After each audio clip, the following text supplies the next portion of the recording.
Hello, my name is Diane Goebel. I had a near-death experience 40 years ago, and since then I've been a spiritual counselor, a hypnotherapist, a hospice volunteer. I'm the author of several books, and lately I've been doing a blog on death and dying. One of the things I've found in my work is that so many people have not had the conversation with their families when a medical crisis occurs. An advanced healthcare directive has not been filled out, and no one is able to think straight or make informed decisions. Everything is happening for the first time, and no one knows what to do. No one hears anything a doctor says to them in a chaotic emergency room situation, or after the word cancer in the doctor's office. I think it's important to address that problem about how to have the conversation, to discuss the options and fill out the paperwork that will be helpful in times of crisis. At the time of a medical emergency, the family needs to be there for their person, not arguing about what he or she might have wanted or what's the right thing to do. Deep down inside, we all know we're going to die, but we go through life as if it isn't going to happen. Not to us, anyway, only to other people. Not to our loved ones, only theirs. We hear stories about how so-and-so had a heart attack or was in a terrible accident, barely hanging on to life, and no one could find his ID or knew who to call to get permission for immediate treatment. Therefore, everything medically possible was done.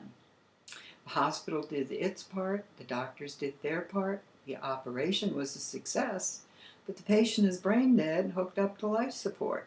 Is that really what he wanted? We hear stories about how a 95-year-old woman was rushed to the emergency room, shocked back to life, and kept alive for days on life support, while the family argued over whether to approve a feeding tube or take her off life support, bring her home, and allow her to die peacefully, surrounded by her family. They were all afraid to ask her what she would have wanted. If we don't have the conversation, how will doctors know what we would want them to do, depending on what has happened to us? We need to share our values and beliefs about end-of-life care with our family. Tell them how far we want to go with medical treatments, what we will and won't accept, what we mean by quality of life, at what point to go to hospice, where we want to die and who we want to be with us when we do, what we want done with our remains. Do we want to be buried or scattered? How do we want to be remembered? Most people think they are just going to die in their sleep, but most of the time that's not how it happens. A stroke, a heart attack, a sudden decline in health, a bad drug reaction, a virus, a fall. An accident can instantly change everything, and there is no time to talk about it. It's not a conversation we should have after someone is in the emergency room.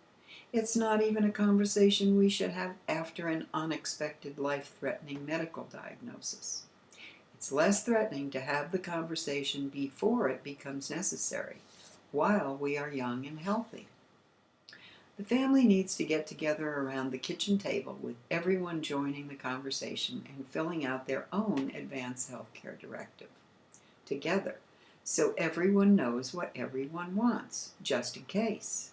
Then it's done. You don't have to think about it unless something comes up. Then you'll know what to do.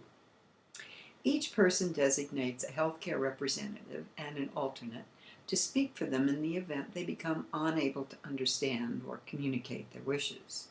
A husband and wife may be healthcare representatives for each other, but what if they are involved in an accident together? There may be some disagreements and heated discussions about individuals' end-of-life care preferences, but for each person, it's their decision. In the end, everyone has to agree to honor each individual's wishes if and when that time comes. Done ahead of time, it eliminates the argument over the bedside in the ICU, as so often happens when it hasn't been talked about. These documents only come into effect at a time when a person is unable to act on his or her own behalf, at which time the healthcare representative speaks for the person according to their previous discussions and his or her written directive. A copy should be given to our doctor, our designated health care representative, our family, and our own file copy. If the person recovers and is again able to make his or her own decisions, he or she takes back control. The documents can be revoked or rewritten at any time by the person and should be updated every 5 years or so, or as health conditions change, aging occurs, or there is a need to appoint a new healthcare representative. A person may also change their mind about what they want and don't want at end of life as they get older or sicker, and it may be rewritten. And it's not just for us old folks. Everyone over 18 can write their own advance healthcare directive. And maybe everyone should be required to fill out a form when they get their first driver's license, because from ages 16 to 24 is when a good many young people suffer life-changing injuries.